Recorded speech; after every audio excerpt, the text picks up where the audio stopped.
자, 요한복음 12장 24절 제가 봉독해 드리겠습니다. 내가 진실로 진실로 너희에게 이르노니 한 알의 밀이 땅에 떨어져 죽지 아니하면 한 알 그대로 있고 죽으면 많은 열매를 맺느니라. 아멘. 네, 오늘은 거룩한 낭비 위대한 유산이라는 제목으로 지난번에 이어서 한국 교회사에 대한 부분들을 또 강의를 좀 이어나가고자 합니다. PPT를 좀 띄워주시면은 PPT를 보면서 함께 살펴보도록 하겠습니다. 평상시 저의 잘생긴 얼굴은 자주 보시니까요. 오늘은 PPT를 좀 보시면서 강의를 좀 진행해 나가도록 하겠습니다.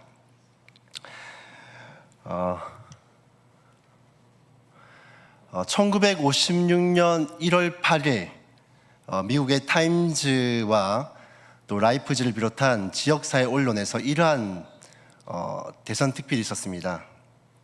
제목이 뭐였는가 하면 와로 웨이스트라는 제목이었습니다. 이것이 무엇인가 하면 이 얼마나 낭비인가 라는 뜻입니다. 왜 이러한 기사 제목이 있었는가 하면요, 이날 아주 특별한 일이 있었는데요, 미국 사회에 굉장히 큰 충격이 있었던 사건이 하나 있었습니다. 무엇인가 하면 우리가 잘 알고 있듯이 짐 엘리엇과 5 친구들의 순교 사건이 있었습니다. 지금부터 70년 전인 에콰도르 깊은 이 정글 속에 짐 엘리엇과 이 나머지 친구들은 복음을 전하기 위해서 향했습니다. 그들은 당시 아우카족이라는 에콰도르의 한 원주민들에게 복음을 전하기 위해 갔는데요, 이 아우카라는 말은 원주민, 식인종 이런 뜻을 가지고 있습니다. 우리가 책을 보다 보면은 아우카족으로 설명이 되어 있기도 하고 또 와우라니족으로 설명이 되어 있기도 한데, 와우라니라는 이름은 훗날 다른 사람들이 들어갔을 때 이들 이름을 물어보니까 이들이 와우라니라고 했던 것입니다. 이 와우라니라는 이름의 뜻은 사람이라는 뜻입니다. 그러니까 외부 사람들이 볼 때는 이들이 원신이고 잔이무도한 식인종처럼 보여도 결국 이들은 스스로가 사람이고자 했던 것이죠. 이들은 에콰도르의 깊은 정글 속 쿠엘라이 강 판비치라 불렸던 모래 사장에서 이들의 시신이 이 아우카족에서 아주 비참하게 난자되어서 살인이 되어졌습니다. 이 젊은이들은 대부분이 휘튼 대학교라는 기독교 대학교 중에서는 이 하버드 대학이라고 불리는 아주 명문 대학교를 나왔습니다. 여기가 바로 휘튼 대학인데요, 휘튼 대학을 자세히 보시면은 여기에는 For Christ and His Kingdom이라 되어 있습니다. 학교 교훈입니다. 그러니까 예수 그리스도를 위해 또 그의 나라를 위해라는 것이 바로 학교 교훈이죠. 짐 엘리엇은 특히나 이 학교에서 레슬링부 소속으로도 활동을 했는데 주전 선수로서 아주 재능이 뛰어났다라고 합니다. 그리고 뿐만 아니라 학업에서도 거의 수석에 버금갈 정도로 아주 뛰어난 성적을 가지고 있었다고 합니다.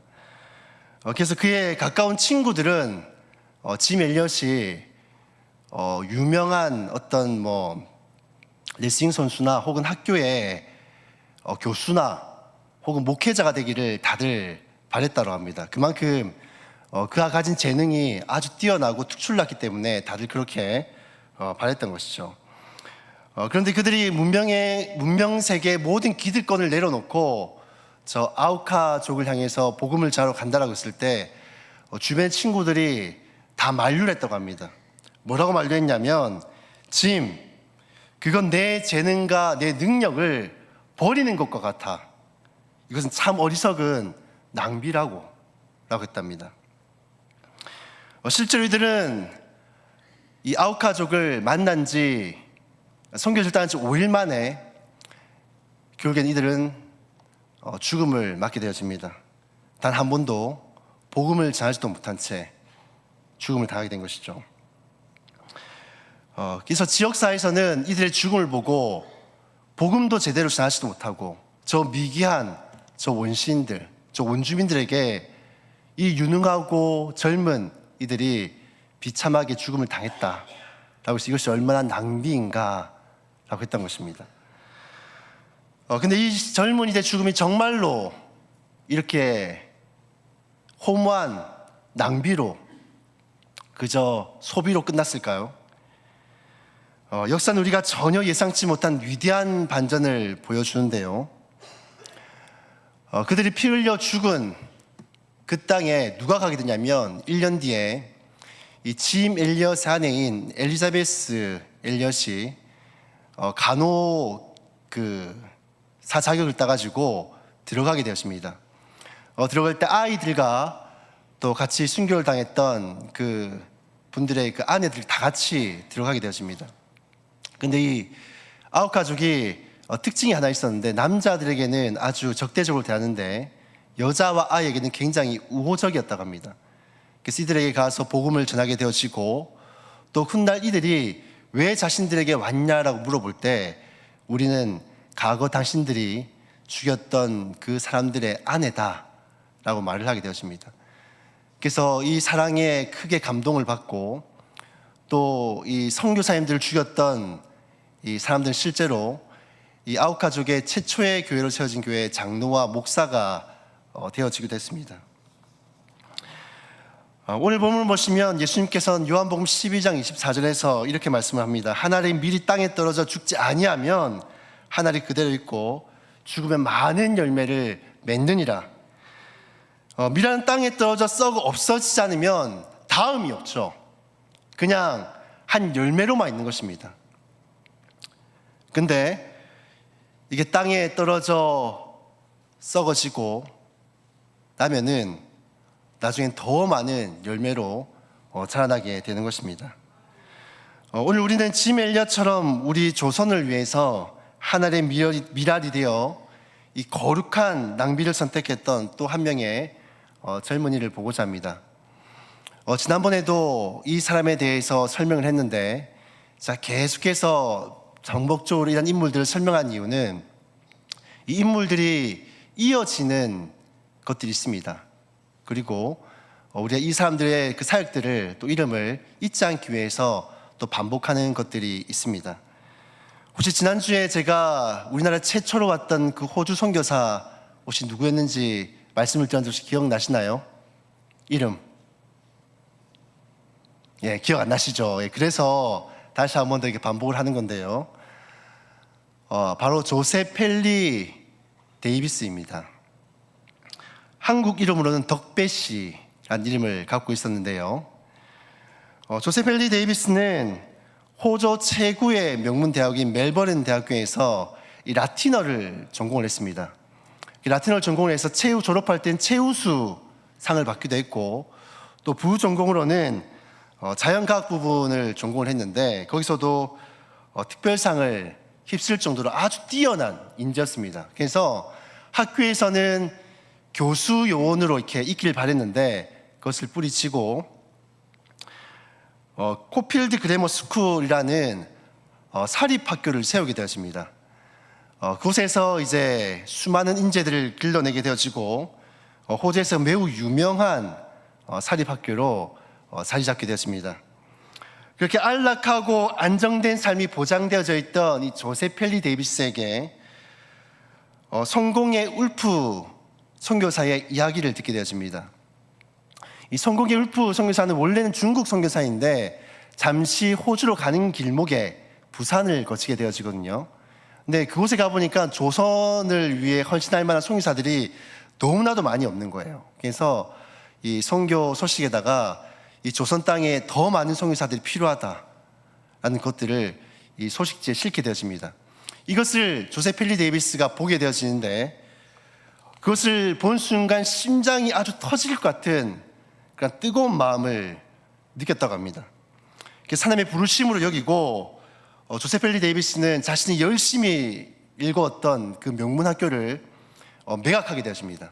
매각하고 그 금액을 어떻게 하냐면 남은 금액은 이 조셉 펠리 데이비스가 이 소년 가장이었거든요. 어릴 때부터 10살 때 아버지를 일찍 여여가지고 소년 가장이었는데 그 재산을 이제 가족에 있던 그 빚을 청산하는 데 사용하고 또 일부는 선교 헌금을 위해서 전액을 사용하게 되었습니다. 당시 조셉 펠리 데이비스는 성공회 출신이었는데 이 성공회를 통해서 이제 이 조선 땅에 오기를 원했습니다. 근데 성공회에서는 정식 신학학위가 없다라는 이유로 이 조셉 펠리 데이비스를 파송하기를 주저합니다. 그러던 찰나에 이 불타는 인재를 알아봤던 이 빅토리아 장로교에서 이 파격적인 제안을 하게 되어지는데, 우리가 당신을 장로교 목사로 안수하고 우리가 조선 땅으로 파송해 주겠다라고 약속을 하게 됩니다. 그래서 데이비스는 장로교 신학의 본고장인 영국 에딘버러 신학교에 가서 이 초단기간 집중 코스가 있거든요. 그 신학 코스를 밟게 되어집니다. 그런데 이 에딘버러 대학교에서 아주 특별한 만남을 하게 되어집니다. 바로 누군가 하면 이 존 노스라는 선교사입니다. 이 존 노스라는 선교사는 만주 땅에서 주로 활동했던 선교사인데요. 옆에 보시면은 예수 선교 누가복음 전서라고 되어 있는데, 우리나라 신약 성경을 최초로 한국어로 번역한 사람이 누군가 하면 바로 이 존 노스라는 선교사입니다. 이 선교사를 이 에딘버러 대학교에서 만나게 된 겁니다. 만나게 되면서 한국어에 대해서, 조선어에 대해서 배우게 되어지고, 또 조선에 지금 처해져 있는 상황들, 또 문화들에 대해서 배우게 되었습니다. 그러고 나서 이제 빅토리아 장로교회에서 이제 누나와 함께, 메리 선교사와 함께 파송을 받게 되었습니다. 그리고 1889년 10월 2일 가을날 드디어 부산항에 도착을 하게 되어지는데, 40일간을 배를 타고 이제 호주에서 부산에 딱 도착을 했습니다. 우리가 당시 교통편이 좋지 않지 않습니까? 또 배도 사실은 풍랑 때문에 이 뭘 해야 될까요? 이 멀미도 되게 심하거든요. 근데 40일간 배를 타고 오면 우리가 뭘 하고 싶겠습니까? 부산항에 도착하면 조금 좀 쉬고 싶잖아요. 요독도 풀고. 그런데 일말의 망설임도 없이 바로 배를 타고 제물포로 올라가게 되었습니다. 그리고 이제 서울의 한양에 있는 한양에 있는 우리 온더우드 선교사하고 이 아펜젤러, 존 헤론, 또 제임스 게일, 사무엘 마펫 같은 선교사들과 이제 교제를 하면서 이제 조선어를 배우게 되었습니다. 이게 왜 단 하루도 쉬지 않고 바로 요독도 풀지 않은 채 바로 올라갔을까요? 이유가 뭘까요? 그만큼 이 조셉 펠리 데이비스는 하루라도 빨리 언어를 배워가지고 이 조선인들에게 복음을 전하고자 했던 그 열망이 가득했던 것입니다. 그래서 피곤함에도 불구하고 바로 이렇게 한양으로까지 올라가게 된 것이죠. 그래서 그곳에서 이제 언더우드나 이제 아펜젤러 같은 선교사님을 통해서 이 조선어를 한 5개월 동안을 이제 배우게 되었습니다. 그리고 이제 1889년 12월 31일 그날 이제 처음으로 이제 조선어로 일기를 쓰게 되어지는데요. 혹시 이게 무슨 말인지 아시겠습니까?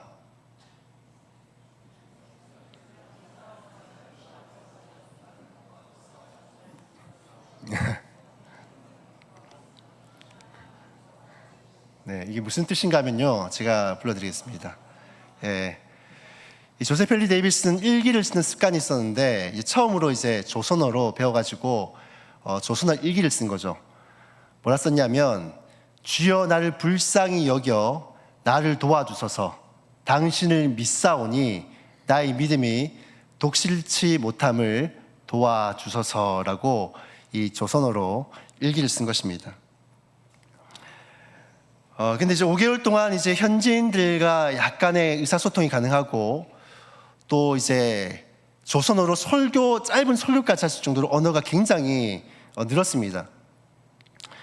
1890년 3월 14일 날 이제 부산을 향해서 500km 정도의 도보 전도 여행을 떠나게 되어집니다. 근데 근대식 어떤 교통수단이 없이 도보로 사실은 이제 서울에서 부산까지 오는 것이 쉽지는 않지 않습니까? 근데 그러면서 만나는 길목마다 많은 사람들에게 이 복음 전도지를 전해주고 또 복음을 전하고 또 그렇게 내려오다 보니까 이 열악한 잠자리와 또 음식을 제대로 먹지 못하다 보니까 이 영양이나 이런 것들이 많이 떨어진 것입니다. 그래서 무리한 도보 강행군 속에서 결국에는 오는 길에 천연두에 걸리게 되어지고 그리고 급성폐렴이 오게 되어집니다. 그래서 오는 길에 급하게 자신의 친구였던 이 제임스 게일 선교사를 급하게 편지를 써서 요청을 하게 되었습니다. 도와달라고. 근데 게일 선교사가 이미 이 조셉 헨리 데이비스를 만났을 때는 몸이 더 이상 회복이 불가능할 정도로 망가져 있는 것입니다. 그래서 지쳐있는 몸을 이끌고 이제 4월 4일 날 이제 부산 땅에 딱 도착을 하게 되어지는데 그렇게 꿈에도 그리고 부산에서 복음을 열심히 전하고 싶었는데 부산에 도착한 지 바로 뒷날 4월 5일 날 지난번에 우리 부활절이었죠. 그날 이제 조셉 헨리 데이비스는 하나님의 부르심을 받게 되었습니다. 그러고 나서 이제 북병산이라는 곳에 묻히게 되어지는데 북병산이 오늘날 치면은 용두산 공원이라고 혹시 아십니까? 부산에 그 용두산 공원 일대가 이제 북병산이 있던 곳인데 그 당시 그곳에는 이제 외국인 묘역이 있었거든요. 그래서 일본 사람들이라든지 외국인들의 그 무덤을 그 북병산에 이렇게 묻게 되어졌습니다. 조셉 헨리 데이비스가 이제 죽었을 때 많은 동료 선교사들도 그렇고 장로교 선교사들이 이런 말을 했다고 합니다.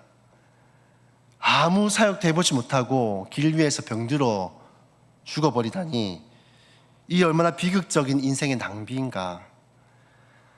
조선 선교를 굳고 반대하던 이 호주 선교의 뜻대로 이제 호주교회에서 조선 선교를 향한 이제 그 사역들은 끝이 나겠구나라고 생각을 했답니다.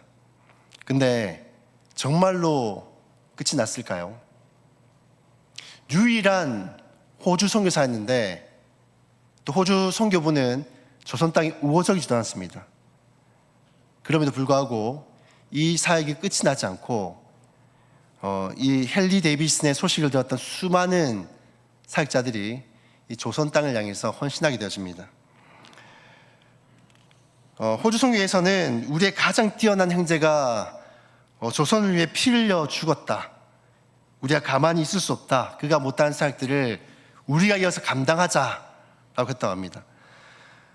그러면서 이제 호주 선교에서는 이 조선 선교를 담당할 선교회가 생기게 되는데 그 선교회가 뭐냐면 장로교 요전도입니다.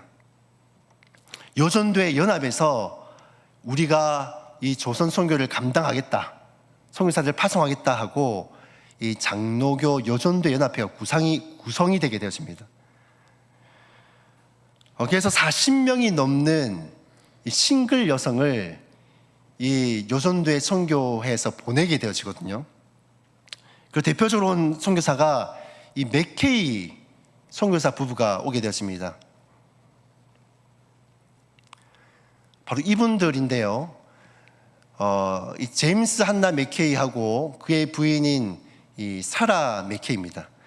이게 조셉 헨리 데이비스 선교사가 이제 순교하고 난 이후에 이제 6개월 뒤에 왔던 선교사가 바로 제임스 이 맥케이 선교사 부부입니다.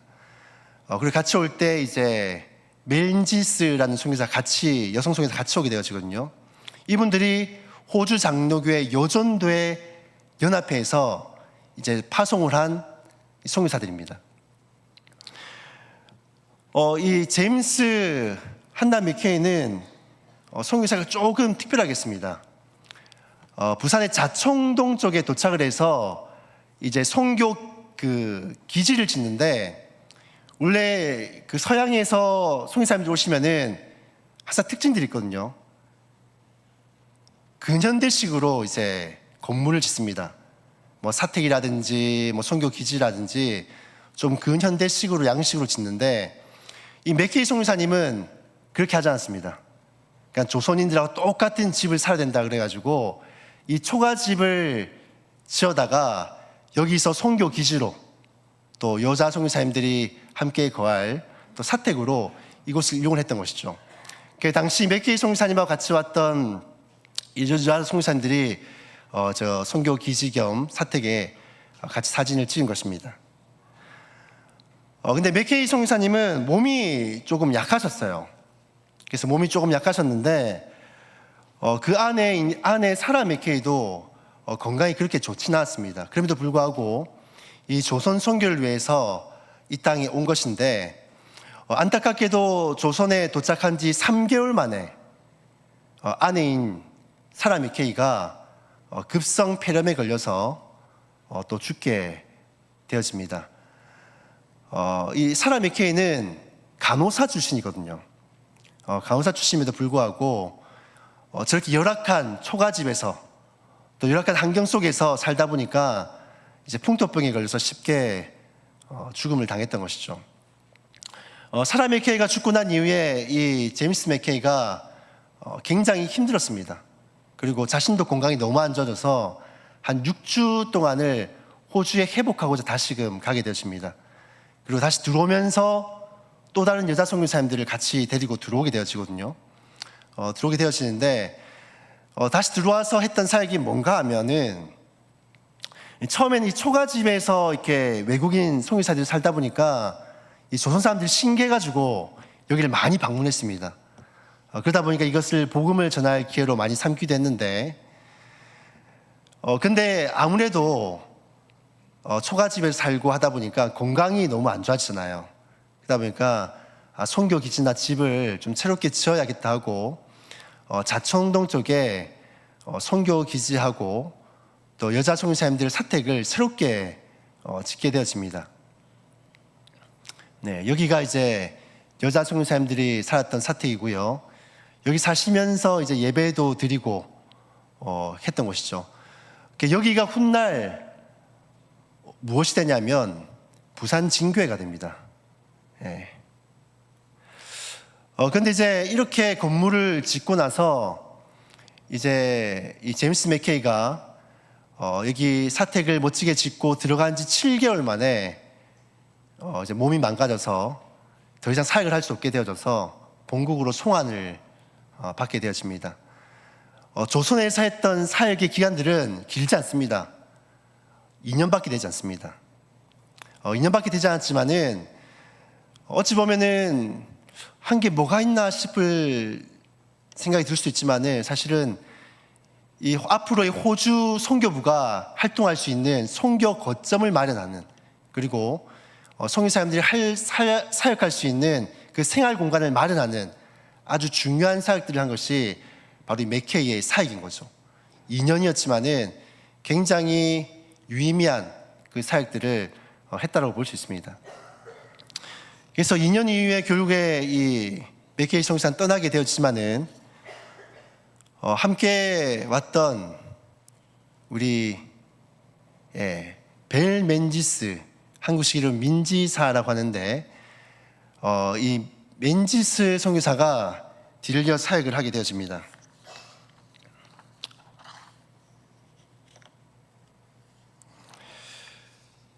맨지스 여사도 그 호주 여전대 선교회 파송을 받아서 맥케이와 같이 이진 선교사로 들어오게 되었고요. 이 여성들이 했던 최초의 사역들은 어떤 것이었냐면 이 고아원 사역이었습니다. 이 조선에 먹지 못한 아이들, 버려진 아이들이 너무나도 많은 거예요. 그래서 이 여자 선교사님이 당시 초가집에 3분이 살고 계셨는데 버려진 아이들 3명을 데려다가 최초의 그 사택 겸 이제 고아원 겸 해서 아이들을 먹이고 했던 것입니다. 그래서 그 고아원 이름을 미오라 고아원이라고 부르기도 했는데 미오라는 이름은 호주 원주민들 언어로 휴양지, 안식처라는 이름을 가지고 있습니다. 그리고 함께 사역했던 이 여자 선교사님이 바로 무어 선교사님이고요. 이 선교사님에 대한 이야기는 제가 잠시 후에 하도록 하겠습니다. 그래서 아까 전에 고아원을 운영했다고 했는데 맨지 성유사님이 하루는 딱 보니까 집 앞에 조그만 아이가, 갓난아이가 버려져 있는 겁니다. 그 아이 이름이 뭐냐면 이제 민신복인데 이 아이를 자신의 양자로 삼아가지고 이 아이를 평생을 키우게 되었습니다. 이 민신복을 이상규 교수님이란 분이 계시거든요. 저희 고신 한국교회사를 가르치신 분인데 살아생전에 이분을 인터뷰를 하셨어요. 인터뷰를 하셔가지고 맨지스 성유사님이 어떤 분이었냐라고 직접 물었는데 된장찌개를 좋아하시고 아주 사랑과 인품이 넘치시는 분이다라고 인터뷰를 했던 그 내용들이 있습니다. 근데 고아원 사역뿐만 아니라 이분들이 했던 또 다른 사역들이 있는데요. 그것은 무엇인가 하면 여성들을 이제 교육하는 것이었습니다. 당시 여성들의 그 인권이나 이제 교육에 대한 부분들이 굉장히 교육열이 낮아가지고 일신 여학교를 지어가지고 여성들을 이제 근대화 교육들을 하게 되었습니다. 그래서 보시면은 이제 향후 이렇게 건물이 발전하게 되어지는데 이 일신여학교는 현재 이제 동네 요고란 이름으로 이제 동네 지역으로 옮기게 되어졌는데 이 건물은 지금 현재 위치 진교회 부산 진교회 바로 옆에 보시면은 일신여학교가 그대로 이제 옛날 형태 그대로 있는데 한강 이남의 최초의 근현대식 여성 교육기관으로 볼 수 있습니다. 그래서 여성들을 이제 교육하고 뿐만 아니라 1919년도 3월 1일 부산 경남 독립운동에 최전선에 있었던 것이 바로 이 일신 여학교였습니다. 뿐만 아니라 이제 난자 같은 사회적으로 굉장히 소외된 사람들을 돌보고 하는데도 이 맨니스 여사와 이 무호 여사가 굉장히 수고했다고 합니다. 예, 여기가 현재 부산 진교회입니다. 예. 아까 전에 제가 맨지스 여사 외에도 이 무호 선교사를 제가 말씀을 드렸는데 제가 왜 이분들을 소개를 해드리냐면 아까 맥케이 그리고 맨지스 그리고 이 무호 선교사는 이제 경남 지역, 부산 지역에 이제 자리를 잡고 복음이 이제 경남 지역으로까지 확대되도록 하는 중요한 역할을 했던 사람들이 바로 이 세 분의 선교사님의 역할이었습니다. 이 무호 선교사님도 20대 초반에 아주 젊은 나이에 오셨는데 이제 50대 중반까지 한 30년 넘게 사역을 하시다가 1919년도에 몸이 너무 상하셔가지고 이제 호주 선교에선 더는 안 된다라고 해서 본국으로 돌아오라 해서 돌아가시게 되는데 그 전까지 무엇을 하시냐면 이제 경남 지역의 여성들을 이제 가르치고 교육하고 또 고아원 사역들을 했지 않습니까? 이제 부산 지역 쪽의 사역이 조금 안정화되기 시작하니까 이 무호 선교사님은 경남 지역으로 눈을 돌리기 시작하십니다. 그러면서 가신 곳이 거제, 통영, 고성 이 지역으로 여성 단독의 몸으로 가신 겁니다. 가셔가지고 고아원을 세우고 또 여성들을 교육하는 일을 굉장히 힘쓰셨거든요. 그러다 보니까 아무래도 몸이 많이 상하신 것이죠. 1919년도에 본국 송환이 되어지게 되면서 본국에 돌아가셔서 또 몸이 많이 쇠약해지셨는데 집에 항상 라벤더를 꾸미셨다고 합니다. 라벤더를 가꾸다가 그 라벤더가 꽃을 피우면 항상 그걸 가져다가 이제 병원에 계신 분들, 중증 환자들, 그들 항상 갖다 주셨대요. 그래서 이 무호 여사의 별명이 라벤더 여사라는 또 별명을 가지고 계시거든요. 이처럼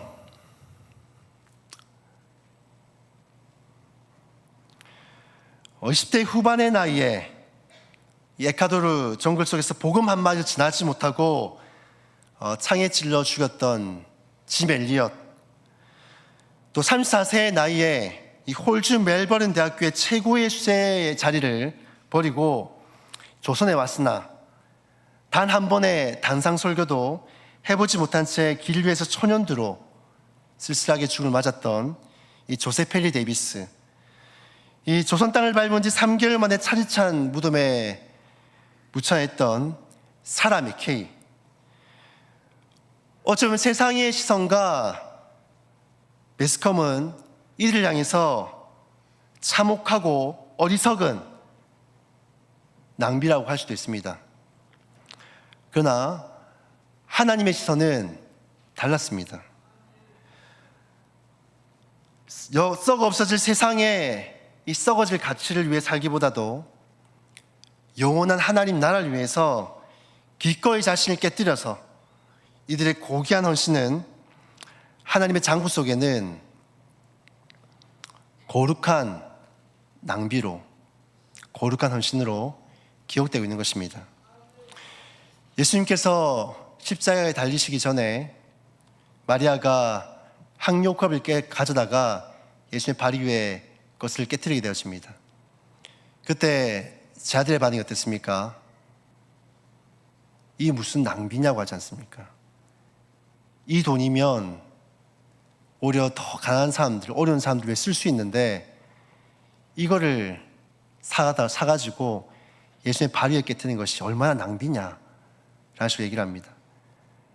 하지만 예수님 뭐라고 생각하십니까? 예수님 그것을 쓸데없는 허무한 낭비로 여기지 않습니다. 그것을 고귀하고 거룩한 낭비로 받으신 것이죠. 이들 선교사님이 흘렸던 이 거룩한 낭비는 오늘날 수천 개의 교회에 영광스러운 하나님의 자녀들이란 위대한 유산으로 피어나게 됐습니다. 그것 때문에 저와 여러분이 지금 이 자리에 있을 수가 있는 것이죠. 짐 엘리엇은 순교하기 전에 그의 일기장에 위대한 명언을 남겼습니다. 아마 다들 아실 텐데요. 우리 함께 한번 읽어보실까요? 영원한 것을 얻기 위해 영원하지 못한 것을 버리는 자는 결코 어리석은 자가 아니다. 오늘 살아가는 우리에게 주님은 이렇게 물으십니다. 우린 영원하지 않은 세상의 성공과 안락함을 움켜쥐기 위해 안간힘을 쓰고 있지 않습니까? 우린 영원한 하나님 나라와 그분의 영광을 위해서 기꺼이 우리의 삶을 내어드리는 이런 고귀한 낭비를 드리고 있습니까? 저는 우리에게 부어진 그 찬란한 위대한 영적 유산을 기억하면서 이젠 우리가 세상이 감당치 못하는 또 하나의 거룩한 미랄이 되어져서 이 땅에 죽어가는 영혼들을 위해 우리의 자신을 썩어질 미랄로 하나님 앞에 내어드리는 저 여러분들이 다 될 수 있기를 바랍니다. 이 세상에 썩어질 낭비가 아니라 정말 주님께서 기뻐 받으시는 그런 거룩한 낭비로 우리의 삶이 쓰여질 수 있기를 주님의 이름으로 축복합니다. 함께 기도하도록 하시겠습니다.